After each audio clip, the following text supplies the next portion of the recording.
Boa noite, pessoal. Eu estou trazendo aqui um vídeo sobre um tema que, pelo menos no YouTube, ele é pouco explorado, né? Não é tão simples você encontrar vídeos que trate de ressonância em sistemas elétricos. E também a pedido de alguns alunos aí da monitoria que eu presto na universidade que eu estudo. Então, a ideia aqui básica é construir uma playlist com vídeos somente sobre ressonância no primeiro momento, né?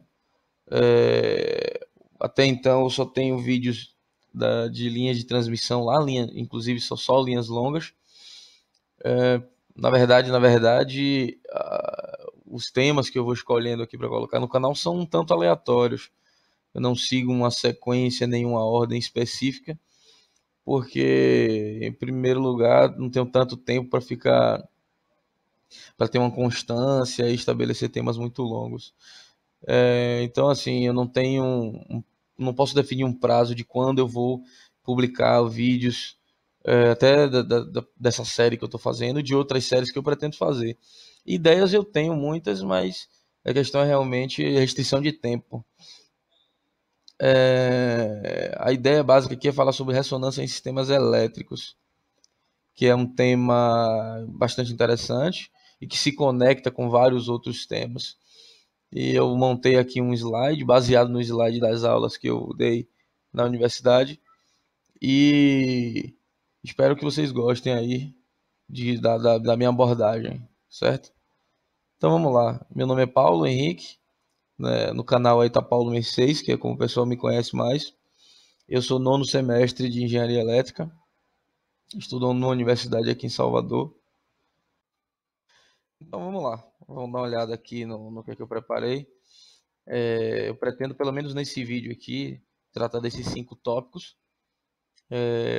Tentar fazer um vídeo relativamente enxuto aí para a gente estudar um pouco sobre esses temas. Lembrando que eu tenho, assim, dentro do meu escopo didático, dentro do que eu entendo que é melhor do ponto de vista didático, eu busco sempre a intuição dos fenômenos. Então a ideia básica aqui é buscar a intuição desses fenômenos, porque eu imagino que assim seja a melhor maneira da gente conseguir compreender determinado tema. Então eu coloquei aqui primeiro a intuição e definição, né, de ressonância, comportamento de um sistema ressonante, nesse caso aqui é um sistema ressonante qualquer, não especificamente do campo de eletricidade. Depois eu falo sobre ressonância em sistemas elétricos e eletrônicos, um en passant sobre essa ressonância aplicada a esses sistemas, algumas aplicações, ou seja, como é que essa ressonância pode ser útil para a gente, e falarei também de filtros, e no decorrer das aulas vocês vão entender por que falar de filtros. Vamos lá. A intuição e a definição do que é ressonância primeiro que ela se aplica a todos os sistemas, como eu disse aí no slide anterior. Eu gosto dessa ilustração do balançozinho, porque nela acredito que fique bem claro aí, usando um sistema mecânico, né, sobre o que é ressonância. Então o que é que acontece? Olhando esse balanço aí, a gente pode perceber que, nesse caso, né, como é um GIF animado, ele não tem perda nem ganho de energia. Vocês veem que ele tá balançando aí, sem atenuação nem amplificação de energia. Agora imagine que toda vez que ele estiver na amplitude máxima, à esquerda ali, olhando para quem está olhando de frente para o vídeo, né, à sua esquerda, cada vez que ele chega à amplitude máxima, eu venho e empurro ele com mais força. E todas as vezes que ele fizer isso, eu empurro ele sempre com mais força. Então a gente pode reparar o seguinte: se a gente transformar esse movimento aí numa onda senoidal, onde quando ele está exatamente no centro, ele está no ponto zero, à esquerda ele está na senoide, na curva superior da senoide, e à direita na curva inferior.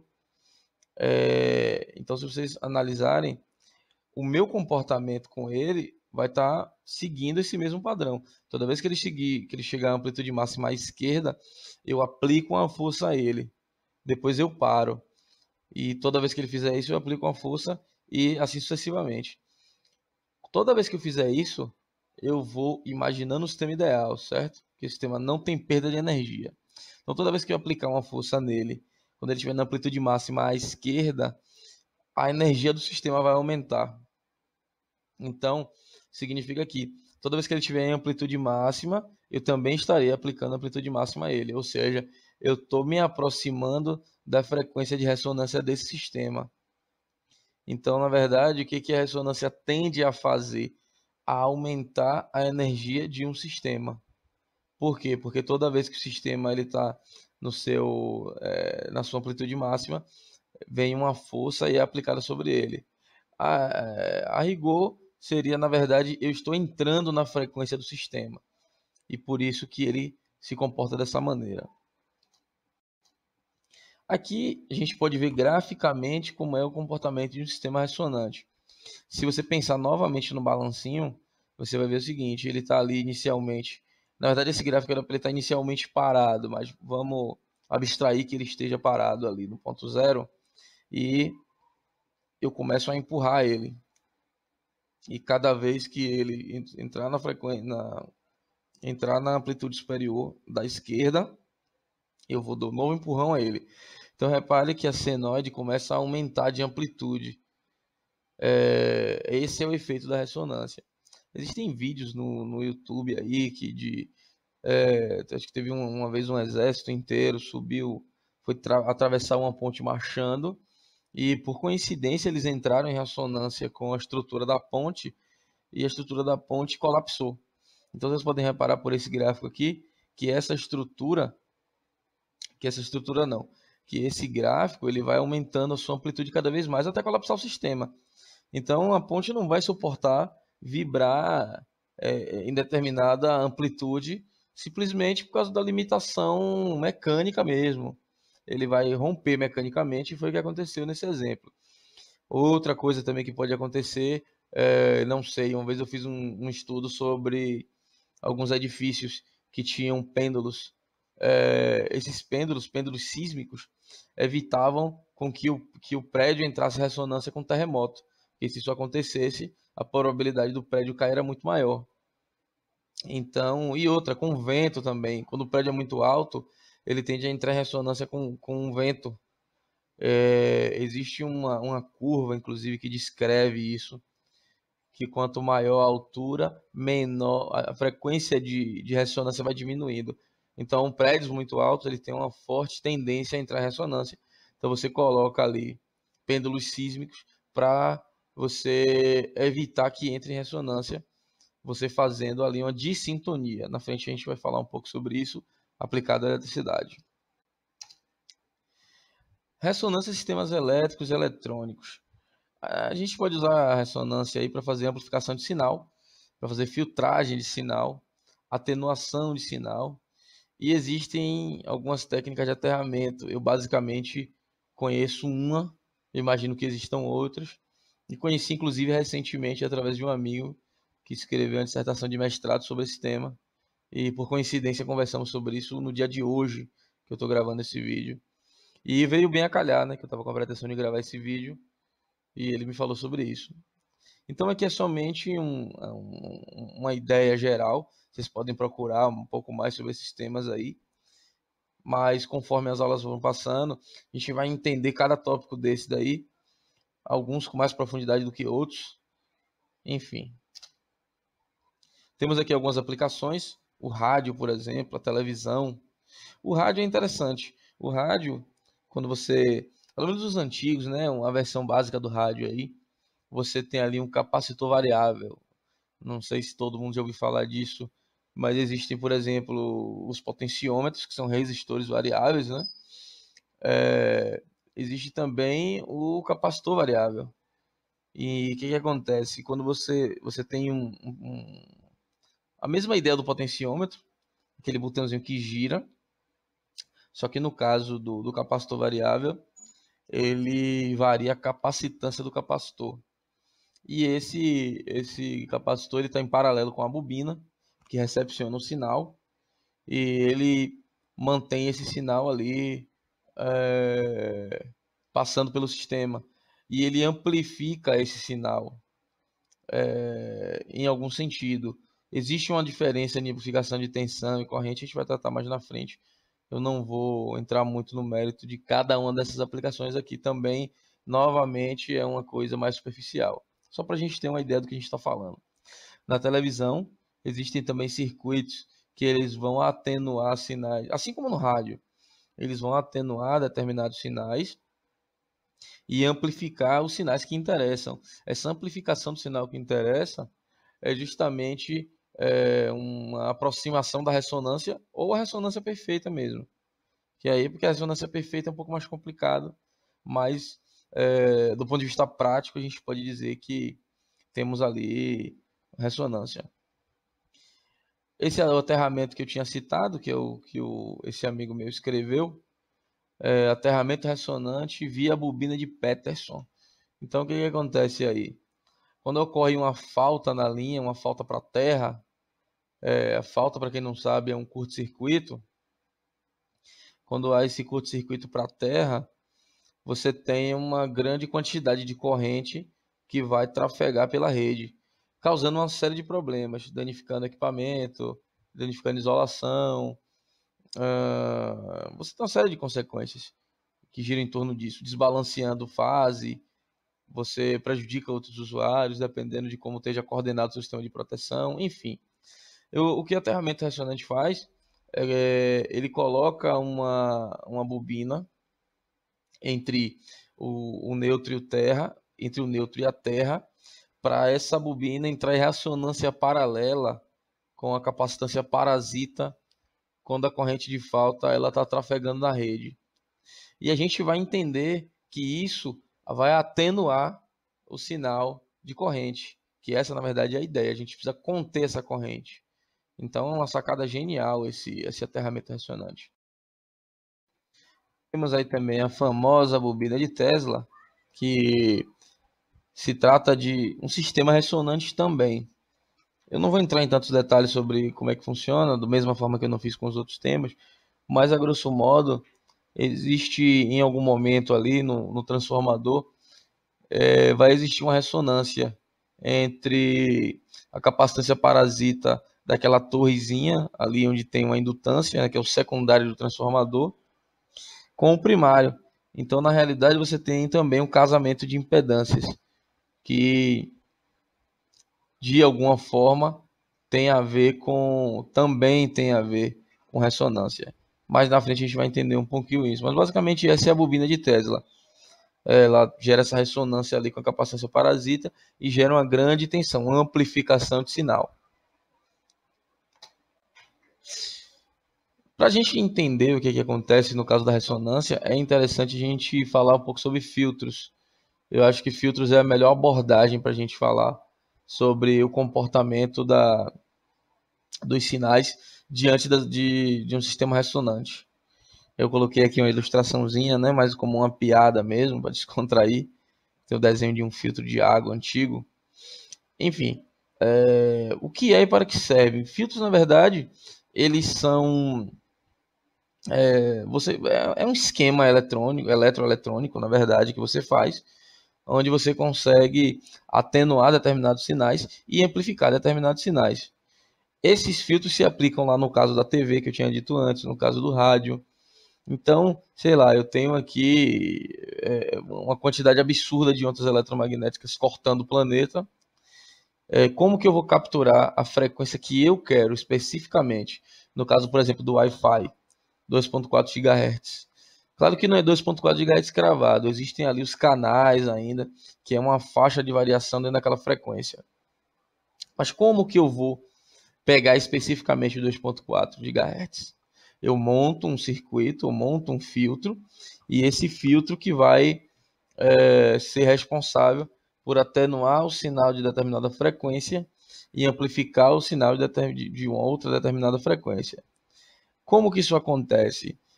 A gente imagina que vocês saibam, né, que, por exemplo, as impedâncias variam com a frequência. Então, repare que eu consigo manipular as impedâncias de acordo com o valor de frequência. Essa, na verdade, é a grande chave aí para vocês conseguirem compreender como é que ele consegue atenuar ou amplificar um sinal. E lembra da lei da dualidade entre indutor e capacitor. indutor, ele tem essa tendência de se comportar de maneira inversa ao capacitor. Então, apelando a esse princípio, a gente pode ver que quando você aumenta a frequência, por exemplo, o indutor aumenta a sua impedância. Em contrapartida, o capacitor reduz a sua impedância. Então, o caminho é mais ou menos esse. Por que estudá-los no tema em questão? Porque, como eu disse, filtros, na minha opinião, é uma maneira interessante de abordagem para a compreensão desse tema, justamente por causa dessa ideia de atenuação e amplificação de sinal. Exemplos básicos. Vamos aqui fazer um pequeno filtrozinho para a gente tentar entender aí mais ou menos como é que o sistema se comporta realmente, como é que a coisa funciona. Eu vou fazer aqui fazer um esquemáticozinho e depois vou simular isso aí no Multisim também, para a gente tentar aí ter uma compreensão mais, digamos assim, empírica da situação, né? Uma compreensão intuitiva. Vamos aqui então fazer um pequeno esquemático aqui para a gente tentar entender do que se tratam os filtros. O exemplo que eu vou dar aqui é o mais simples que é possível de fazer, somente para a gente captar a ideia, certo? Então vamos lá. Vamos supor que eu tenha aqui, em vez de tratar de ondas eletromagnéticas especificamente, vamos imaginar que a gente tem aqui um determinado sinal. Vamos tratar como uma fonte. Pronto, tem aqui uma fonte alternada aqui. E vamos colocar em série com ela uma outra fonte alternada. Vamos supor que tudo aqui é linear e os condutores são perfeitos. Essas fontes aí, a gente pode dizer que são como as antenas de captação de sinal. Mas isso não é o que importa para a gente nesse momento, não. Então aqui eu tenho um resistor, um capacitor. Vamos fechar aqui. E aqui eu vou ter alguma coisa em paralelo, ou seja, qualquer coisa. Vamos imaginar então que eu tenha aqui, não sei, vou colocar assim 1 kHz. Não interessa muito agora nesse momento, para o bem do argumento, não interessa muito qual é a amplitude dessa fonte aí não. Que tensão é essa, se é o de menos. O importante aqui está nas frequências. Então a gente tem aqui 1 kHz. E aqui eu vou botar uma outra de 100 kHz.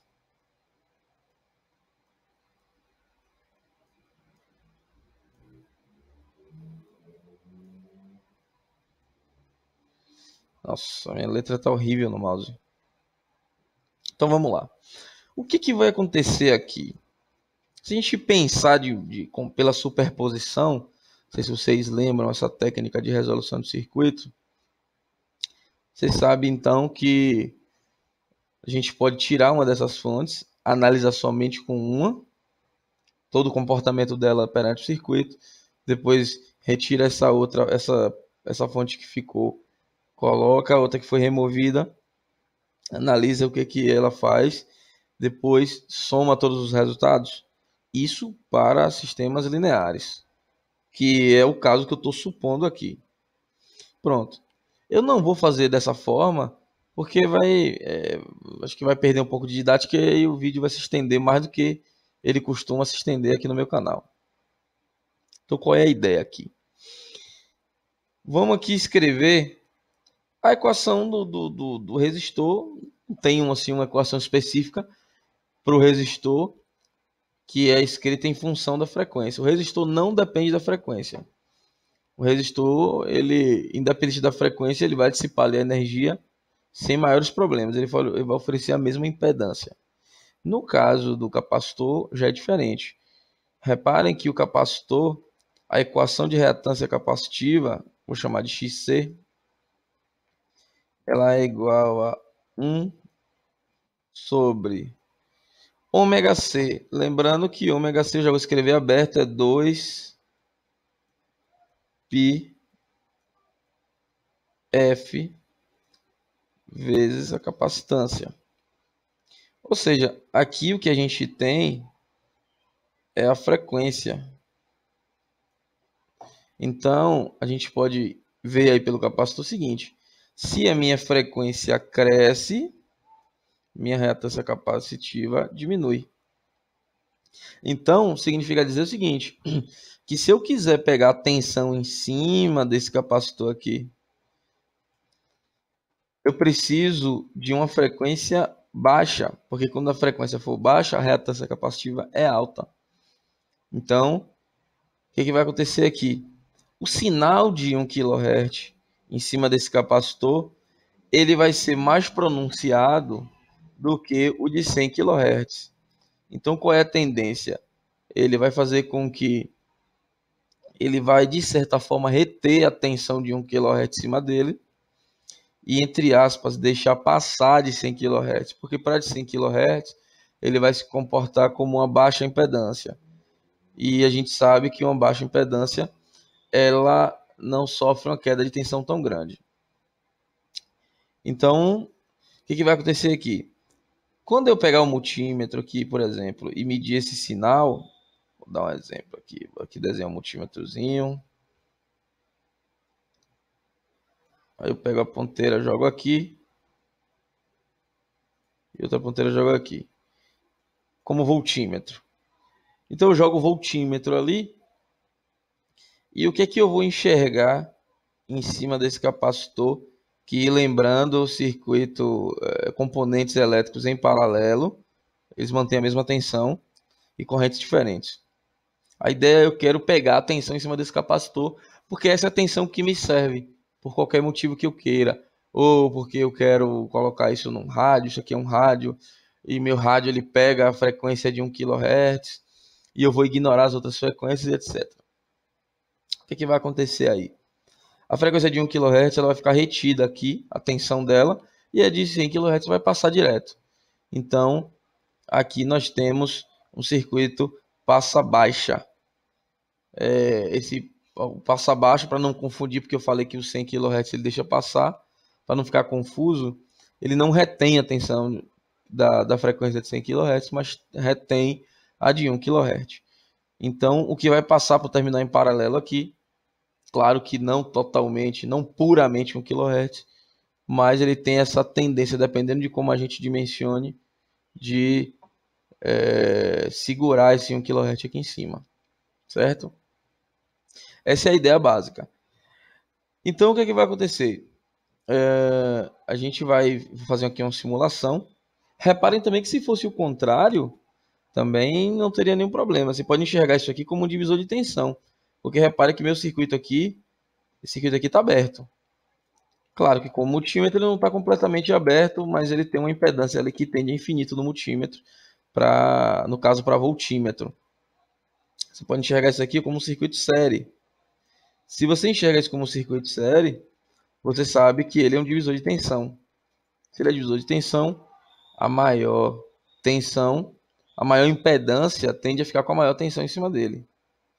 Para a fonte de 1 kHz, o capacitor, a gente tem que dimensionar ele para ser significativamente maior do que esse resistor aqui. Por quê? Porque assim o resistor tem menos dessa tensão e surge mais dessa tensão no capacitor. Essa tensão vai estar menos atenuada. No caso de 100 kHz, o contrário. Então, se o meu capacitor ele vai oferecer uma menor impedância para 100 kHz, o meu resistor vai oferecer uma maior impedância. Consequentemente, se eu quiser pegar a tensão de 100 kHz, eu posso pegar em cima do meu resistor. Então, significa que, se eu olhar por esse escopo, eu tenho ali um passa alta. Ok? Vamos agora fazer uma pequena simulação no multisim para a gente ver isso acontecendo na prática. Bom, então o que a gente vai fazer aqui agora? A gente vai pegar aqui para montar o circuito um ground, que o multisim sempre pede, referência de tensão, uma fonte AC que a gente vai duplicar, vamos pegar um resistor e um capacitor. A gente vai seguir mais ou menos o circuito que a gente desenhou lá no aquela animaçãozinha, lá no painelzinho lá. Essa fonte aqui eu vou duplicar, inclusive vou colocar as mesmas frequências que eu tinha proposto lá. Uma de 1000 Hz e uma de 100.000 Hz. Vamos ver o que acontece aqui.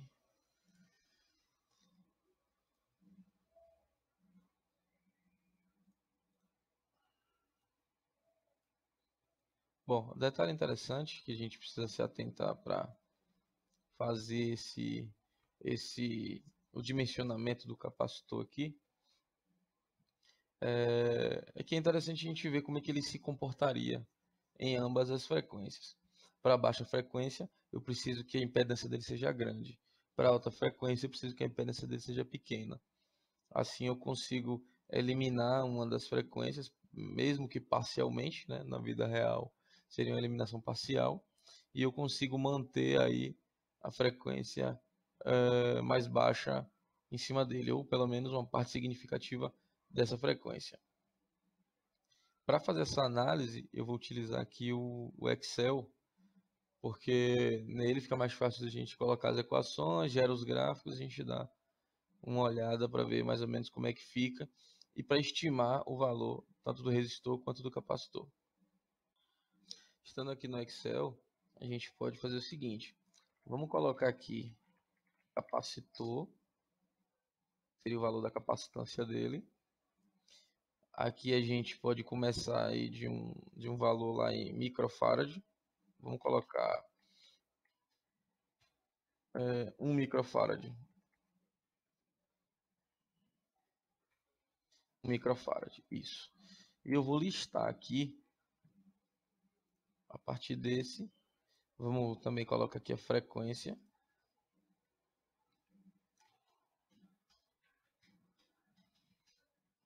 Aqui.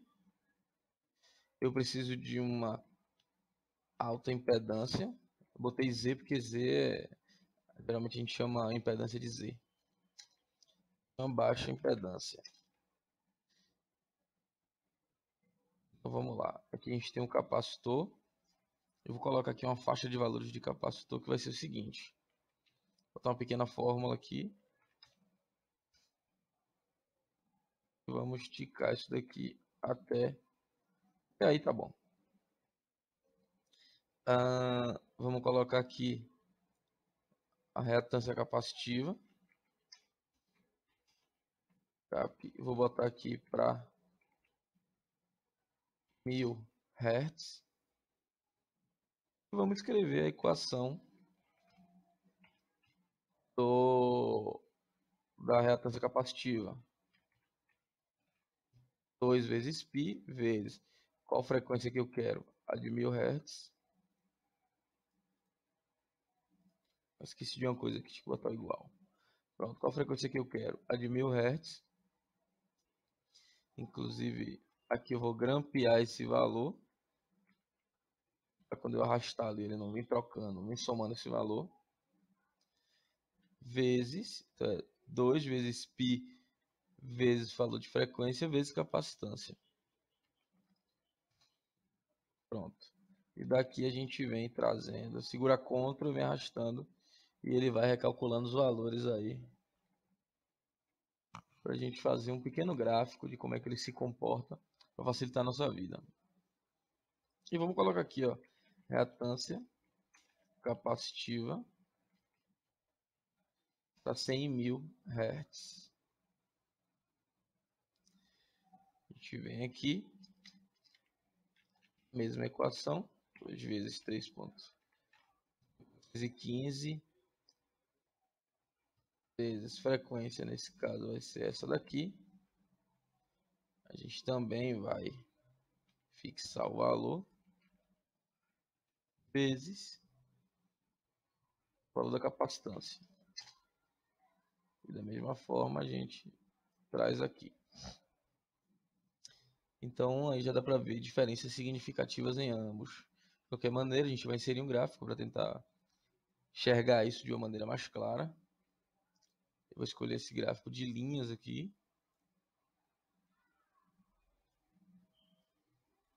Inclusive ele já veio com alguns valores aqui já inseridos. Olha só. Esse aqui do capacitor que não deveria ter. Eu vou excluir ele. Pronto, o que a gente tem aqui? Ó? A impedância no eixo Y em função da nossa... em função das posições ali, né? Só que eu não gosto muito de olhar dessa forma, que eu até dei uma travada aqui, porque eu não me lembrava. Mas para ficar um pouco melhor, a gente vai colocar aqui da seguinte forma. Vamos colocar em função da capacitância. Pronto. Aí fica assim. A gente vai aumentando ali a capacitância e vendo como é que os gráficos se comportam. Bom, eu preciso achar um resistor que esse resistor seja grande diante da frequência de 100.000 Hz e seja pequeno diante da frequência de 1000 Hz. Então a gente tem que escolher um valor aí, numa faixa interessante, junto com o valor do capacitor também. Eu acredito ser interessante aí a gente usar um capacitor de 6 microfarad, que ele estava mais ou menos aqui. E você vê que ele gera uma impedância aqui, uma reatância capacitiva menor, muito pequena, né? Menor que 5 ohms. Se a gente for olhar aqui ele para 100.000 Hz, a gente vai ver que ele é 1,59. E ela mesma, para 1000 Hz, ela teria uma impedância de 159. Então eu vou propor aqui que a gente coloque um resistor de 20 ohms, porque 159 para 20 é uma diferença considerável. E também em relação a 1,59. Então acredito que 20 ohms ele vai ficar mais ou menos nessa faixa aqui, nessa faixa de 20 aqui. E acredito que vai ser interessante. Acho que nessa faixa aqui está ótimo. Pelo menos para fins pedagógicos, né? Fins didáticos. Como eu disse, aqui é o filtro mais simples que a gente pode projetar. É só para a gente entender mais ou menos como é que funciona o negócio. Então a gente vai voltar para o Multisim agora. Então, de posse dos valores aqui que a gente estimou lá, a gente imaginou aqui que 20 ohms seria suficiente, sendo o capacitor 1 microfarad. Esse U aí representa o microfarad, aquela letrinha grega, né, o Mi. Então vamos lá. Pronto, a gente tem aqui agora o nosso filtro aqui pronto. Para provar a nossa assertiva, vamos fazer o seguinte. Vamos isolar as fontes. Eu vou deixar só a fonte de 1000 Hz. Colocar aqui uns multímetros.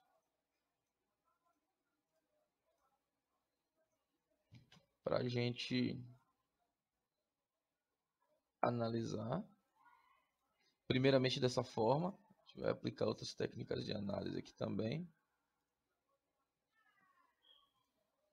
Vou bypassar aqui essa fonte de 1000 Hz.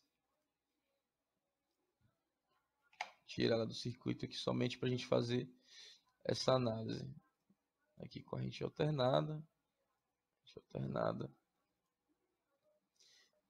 E olha lá o que acontece.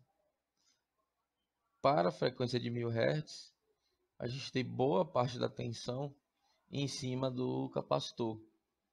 Talvez vocês estranhem aí porque a fonte é de 120 volts RMS e esteja aparecendo valores aí cuja soma algébrica supera o valor da fonte, mas a gente tem que lembrar que aí é um número complexo. Quando se trata de corrente alternada, a gente tem a parte real e a parte imaginária. Então, nesse caso aqui, esse valor aqui de 14 e aproximadamente 15 volts é o valor da parte real, esse de 119 da parte imaginária. Então, a gente não pode fazer uma soma algébrica direta, ok?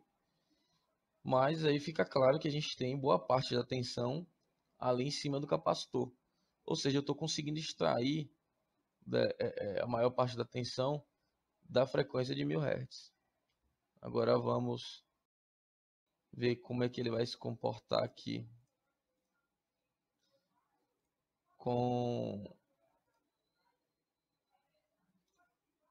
a fonte de 100.000 Hz.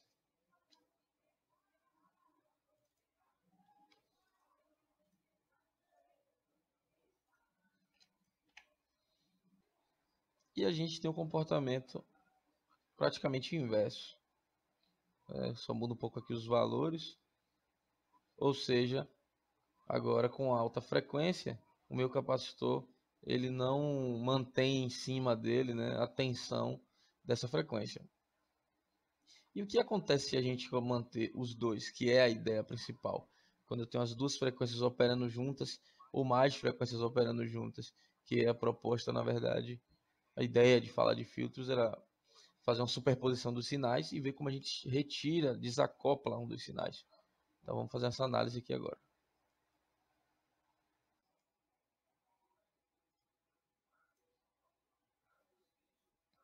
Com os multímetros a gente não vai conseguir enxergar bem essa diferença não. A gente vê aqui que as tensões são praticamente as mesmas. Por quê? Porque uma tensão que seria referente à baixa frequência, ela está em cima do capacitor, e a de alta frequência está em cima do resistor. Para a gente poder enxergar isso aqui, a gente tem que usar um osciloscópio. O que eu vou fazer? Eu vou tirar aqui esses voltímetros, vou inserir um osciloscópio e vou pegar a tensão que me interessa, que é a tensão em cima do capacitor, e ver como é que ela está se comportando, e a gente vai ver aí qual frequência que vai estar com amplitude mais pronunciada para esse caso aqui, para esse filtro. Então, vamos lá. A gente tem aqui,